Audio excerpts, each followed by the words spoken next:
প্রায় 14,000 কিলোমিটার দূর থেকে মানে আমেরিকা থেকে হঠাৎই একদিন কল আসে আমার কাছে। আর কলের ওপারে থাকা মানুষটি আমার কাছে জানতে চায়, হ্যালো মৈত্রী, আমি তোমার কাছে সাজতে চাই আমার বিয়েতে। কিন্তু লোকেশনটা একদমই আমেরিকা নয়, সেটা হচ্ছে নিউ টাউনের এনকেডিএ কমিউনিটি হল। আর এই কমিউনিটি হলটা ছিল আমার বাড়ি থেকে একদমই কাছে, মানে নিউ টাউন থেকে মাত্র 5 থেকে 10 মিনিট, যেটা আমার বাড়ি থেকে সেম ডিস্টেন্স। আর আমি যেতে না যেতে এখনো ব্রাইড এসে পৌঁছায়নি, তাই লোকেশনটা সুন্দর দেখে আমিও কিন্তু মন ভরে কয়েকটা ভিডিও করে নিয়েছি। আর ততক্ষণে আমার ব্রাইডও চলে এসছে। ব্রাইডকে দেখে তো আমি ভীষণ খুশি, কারণ একদম লক্ষ্মী ঠাকুরের মতো দেখতে ব্রাইড, যেটা সাজানোর পরে সবসময় আমি বলি, কিন্তু এক্ষেত্রে সত্যিই ব্রাইড আমার সুন্দরী লক্ষ্মী প্রতিমার মতো মুখ। কেমন কি সাজানো হবে সেটা কিন্তু এদিন সকালবেলায় ডিসকাস করেছি, কারণ দুজনেরই কারোরই টাইম হচ্ছিল না কোন লুকে কি সাজানো হবে এসব নিয়ে। কিন্তু ব্রাইড ঠিক করে নিয়েছিল সে কেমন সাজবে, তাই তো এরকম একটা পিঙ্ক কালারের শাড়ি, বেনারসি শাড়ি চুজ করেছিল, আর তার সাথে একটা সুন্দর ওড়না। আর রেফারেন্স হিসেবে আমাকে একটা ফটো দেখিয়েছিল যে এরকম কিছুটা লুক চাইছে, আর বাকিটা আমার মতো করে আমি করতে পারি। তো সেইভাবে কিন্তু ব্রাইডকে দেখার পর আমি শুরু করে দিলাম মেকআপ কি করব, আমি তোর চোখ দুটোরই প্রেমে পড়ে গেলাম, কারণ এত সুন্দর বড় বড় চোখ। তার উপর আমার ইচ্ছে হচ্ছিল ওকে একদম কাজল টানা টানা চোখে সাজাতে। বেসিক্যালি এটা বিয়ের দিনে সবাই করে থাকে, রিসেপশনে সবাই একটু গ্ল্যাম পার্টি ওয়্যার লুক চায়, কিন্তু সমৃতা কিন্তু একটু উল্টো। ও বিয়ের দিনে একটা গ্ল্যাম টাইপ লুক করেছিল, আর রিসেপশনে কিন্তু ও একদম ট্র্যাডিশনাল একটা লুক চেয়েছে, যেখানে একদম মাথায় ওড়না থাকবে, একদম টানা টানা কাজলের চোখ থাকবে, মানে একদম একটা সাবেকি ব্রাইড যাকে বলে। তো সেই রকমভাবে ওকে আমি একদম কাজল টানা চোখ করলাম। একটা চোখ এক রকমভাবে ফুটিয়ে তোলার চেষ্টা করি।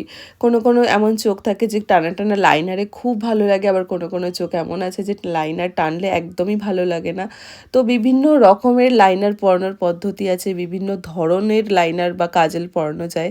আর এই সমস্ত রকম টেকনিক সমস্ত কিছু কিন্তু আমাদের একটা সামনে ব্যাচ আসছে, যেটা মার্চ মাসের 28 তারিখ থেকে শুরু হচ্ছে, যেটার অলরেডি আপডেট তোমাদেরকে দিয়েছি এর আগের ভিডিওতেও। তবুও যারা মিস করে যাচ্ছ তাদেরকে আরও একবার জানানোর সুযোগ করে দিচ্ছি। মার্চের 28 তারিখ থেকে শুরু হচ্ছে একটা নতুন ব্যাচ, যেখানে কিন্তু সময়সীমা আগের থেকে অনেকটা বেড়েছে, আর লোকেশন থাকছে সেই একই নিউ টাউনে।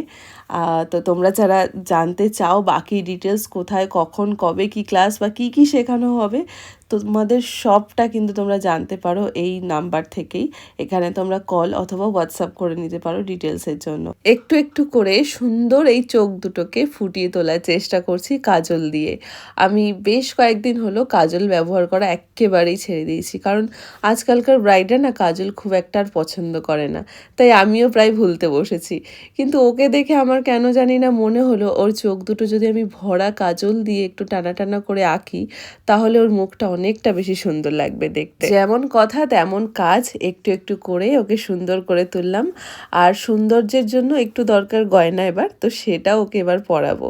কিন্তু এখানেও এত জুয়েলারি বের করেছিল, পুরনো নতুন সব রকমই জুয়েলারি রেখেছিল। তার মধ্যে আমাকে বলেছিল যে দেখো কোনটা কি পরবো বলে দাও। তো আমি তার মধ্যে থেকে কয়েকটা সিলেক্ট করে নিয়েছিলাম, যার মধ্যে সুন্দর একটাই চোকার ছিল, আর তার সাথে আর একটা নেকলেস ছিল, আরও একটা চোকার ছিল, কিন্তু আমি এত চোকার একসাথে পরাতে চাইনি, তাই যেটা গলায় একদম আছে সবার প্রথমে সেটা দিয়ে, তারপর ব্যাক টু ব্যাক কয়েকটা বললো যে না এগুলো পরাতেই হবে। ও আমাকে বলল, তো সেইভাবে আমি ওকে একটা একটা একটা করে সবটাই পরিয়ে দিলাম। এখানে কিন্তু চাইলেই ওকে দুটো হার পরানোই যেত, মানে একটা চোকার আর একটা লম্বা সীতাহার। তো আমার মনে হয়েছিল দুটো হার পরলেও হতো, আবার ওর যেহেতু মনে হচ্ছিল ওর বাড়ির প্রত্যেকটা রেসপেক্টেড মানুষজনের দেওয়া হার, তো একটা রিসেপশনের ডেটে সবাই এক্সপেক্ট করে যে আমার দেওয়া হারটা পরুক সে।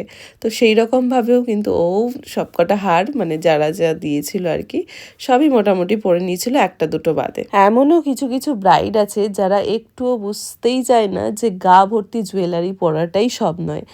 আমার কাছে যদি জানতে চাও তাহলে আমি বলবো মোটামুটি 3টে হার পরলেই যথেষ্ট, একটা চোকার, একটা নেকলেস আর একটা লম্বা সীতাহার, ব্যাস আর কিচ্ছু চাই না একটা ব্রাইডাল মেকআপ করার জন্য।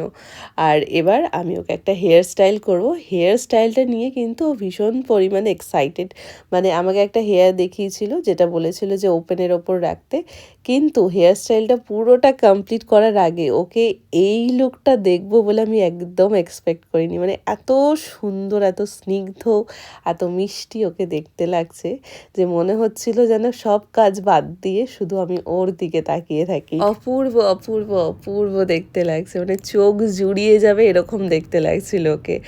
আর হেয়ারস্টাইলটা আমি ওকে একটা ওপেন হেয়ারস্টাইল করেছিলাম, একটা সফট কার্লস করেছিলাম, যেটা ও আমার কাছে চেয়েছিল যে এরকম একটা কার্লস করে দিতে। এক্সটেনশন কিছু ব্যবহার করিনি, একদম এটাও রিয়েল হেয়ার। শুনলাম ইউএসএতে থাকলে নাকি চুল পড়া একদম কমে যায়, আবার রিগ্রোথও হয়। যদিও এটা ওর কাছ থেকেই শোনা, মানে সমৃতার কাছ থেকেই শোনা। ওর চুলের ডেন্সিটি কিন্তু ভীষণ ঘন ছিল, মানে আমার কোনো রকম হেভি ভ্যাকুয়াম করার দরকারই পড়েনি, এতটা ভলিউম ছিল চুলে। আর ব্যাস এখানে কমপ্লিট হয়ে গেছে কিন্তু সমৃতার ওপর আজকের আমার রিসেপশন মেকআপটা। ঠিক ও যেমনভাবে চেয়েছিল সাজতে আমি ওকে তেমনভাবে সাজিয়েছি। মাথায় ওড়না দিয়ে শাড়িটাকে একদম ছেড়ে পরিয়ে একটা সুন্দর একটা ঘরোয়া লুক। সমৃতার ওপর এই মেকআপটা করার পর কিন্তু ওর বাড়ি থেকে আমি ভীষণভাবে প্রশংসা পেয়েছি আমার কাজের জন্য, বা ওকে আমি কতটা সুন্দর করতে পেরেছি তার জন্য। শুধু আমার একটাই আফসোস রয়ে গেল যে বিয়ের দিনটায় ওকে আমি সাজাতে পারিনি, কারণ আমার একদমই সেদিনটা ফাঁকা ছিল না। তাই রিসেপশনে আমি আমার একদম 110% ওকে দিয়েছি যে সব থেকে যেন ও সুন্দরী দেখতে লাগুক এই দিনটায়। আর ও তো আমাকে খুব খুব খুব ভালো ফিডব্যাক দিয়েছে পুরো লুকটা দেখার পর। তোমরাও জানিও যে সমৃতাকে কেমন লাগছে দেখতে, অথবা তোমরাও কিন্তু চাইলে এই লুকটা তোমাদের একটা রিসেপশন ডেতে রিক্রিয়েট করতেই পারো। আমি গ্যারান্টি দিচ্ছি ভীষণ ভালো লাগবে তোমাদেরকে। একদম একটা সফট স্নিগ্ধ একটা লুক। আমার তো আমার আমার স্বপ্ন পূরণ হয়ে গেছে। আচ্ছা তোমার আচ্ছা, কাছে সেজে বেশ স্বপ্ন পরি লাগছো তুমি, খুব সুন্দর লাগছে। চলো একদম টাটা। ব্যাস সুন্দরী মানুষের থেকে সুন্দর ফিডব্যাক পেয়ে আমারও কিন্তু দিনটা খুব ভালো কাটলো। চলো টাটা, এবার সবাইকে খুব ভালো থেকো, আবার দেখা হচ্ছে নেক্সট ভিডিওতে।